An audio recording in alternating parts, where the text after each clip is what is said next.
राधा वल्लभ श्री हरिवंश सबैजनालाई आज चाहिँ म हजुरलाई कन्ठीको बारेमा भन्छु ल। जब हामीले कन्ठी लगाउँछौँ नि, कन्ठी हामीले फ्यासनको लागि लगाउने हैन के हुन्छ नि। कन्ठी लगाउनु भनेको चाहिँ कन्ठी भनेको भगवान प्रति म आजबाट तपाईँ प्रति समर्पित भए, हजुरले देखाएको बाटोमा लाग्छु, हजुरले गीतामा भनेको कुराहरुमा अनुसरण गर्छु भनेर हामीले भगवानसँग प्रतिबद्धता गरेर लगाउने चीज कन्ठी हो के। जब हामी घाँटीमा कन्ठी, निधारमा तिलक हुन्छ नि, त्यसपछि हामी कोही नारायण भक्त भनेर चिनिनुहुन्छ, कोही कृष्ण भक्त भनेर, वैष्णवहरू भनेर चिनिन्छौं के। अनि कन्ठी तपाईको आज यो ड्रेस लगाइरा छु, आज म गोपी ड्रेस लगाइरा छु भने आज म पुरै यस्तो खालको कन्ठी लगाउँछु लाइक चोकर टाइपको भनेर लाउने हैन। आज म 3-4 कन्ठी लगाउँछु भनेर लगाउने हैन के। कन्ठी भनेको चाहिँ तपाईलाई कुन चाहिँ कन्ठी एकदम हुन्छ नि सजिलो हुन्छ। तपाई अहिले त हेर्नु दुनिया छ हैन, हामीले धर्म सँगसँगै हामीले आफ्नो कर्म पनि गर्नुपर्छ।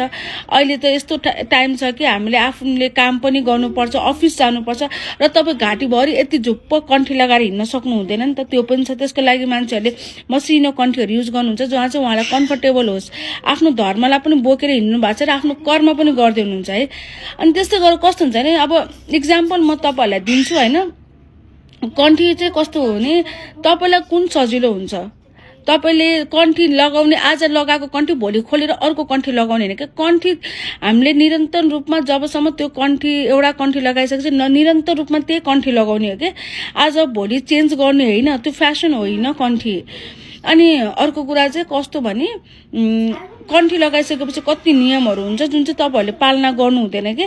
मैले देखिरहेको छु, एकजना माताजी हुनुहुन्थ्यो, मैले उहाँलाई देखे, निधारमा तिलक थियो, घाँटीमा कन्ठी थियो, तर उहाँले लेदरको ब्याग युज गर्नु भएको थियो। त्यो चाहिँ राम्रो होइन नि त, किनकि कृष्ण भगवानले र उहाँले पशुपति कति प्रेम थियो भन्ने कुरा त तपाईहरुले रासलीला जब भगवानको लीलाहरु सुन्नुहुन्छ त्यसमा थाहा हुन्छ नि त। तपाईहरुलाई कति कथाहरुमा उहाँले भन्नुहुन्छ हैन। त्यसपछि तपाईले चाहिँ त्यही कृष्ण भक्त भन्नुहुन्छ, तर कुनै जनावरलाई मारेर उसको छालाबाट बनाइएको सामान बोकेर लाएर हिँडिरहनु भएको छ भने त्यो कुन तरिका भयो, त्यो त मैले बुझिन हैन।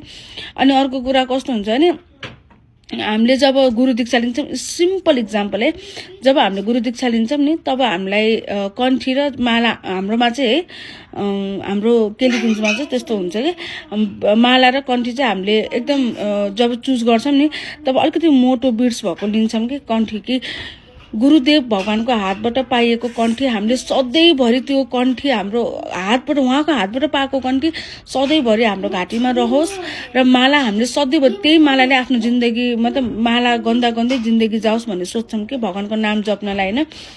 अनि गर्छौं। अनि कति एकदम बलियो खालको चीजहरु कन्ठी अनि माला हामीले लिन्छौं के, चुज गर्छौं कि अब त्यो चीज हामीले कहिले खोल्नु नपरोस् भनेर।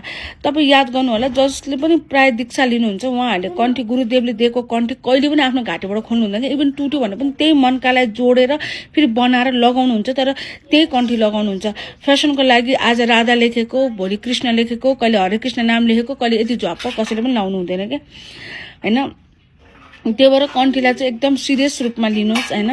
कन्ठी भनेको एकदमै हामी तुलसी महारानी हुनुहुन्छ नि, तुलसी महारानीबाट बनेको हो। त्यही भएर प्लिज कन्ठीलाई खेलबाड नगर्नुस्।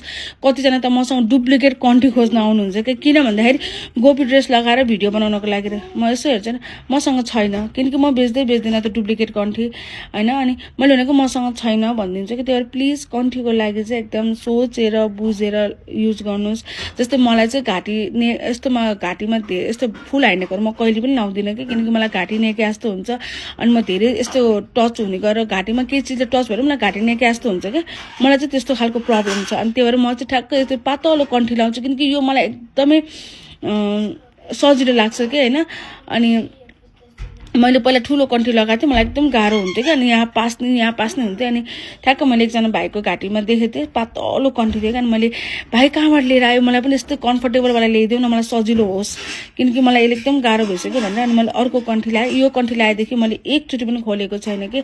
ऊ भाइले मलाई राधा रानीको, अनि त्यसपछि उसले चाहिँ मलाई राधा रानी र के अरे कृष्णजीको एउटा टेम्पल, इस्कन टेम्पलबाट छुवाएर ल्याइदिएको थियो। अनि मैले लगाएँ कि भगवान जहाँको भए पनि भगवान भगवानै हुनुहुन्छ, हामीले राधा वल्लभ पूजे पनि राधाकृष्ण नै हुनुहुन्छ, जुन भगवान पूजे पनि हामीले राधाकृष्ण नै पुज्ने हो नि त, जुन पनि मन्दिर गएन। अनि उसले ल्याइदिइसकेको छ, मैले ल स्वयं मेरो राधा वल्लभजीले पठाएको कन्ठी जस्तो सोचेर अनि मैले लगाएँ, मैले अनुसरण गरेँ।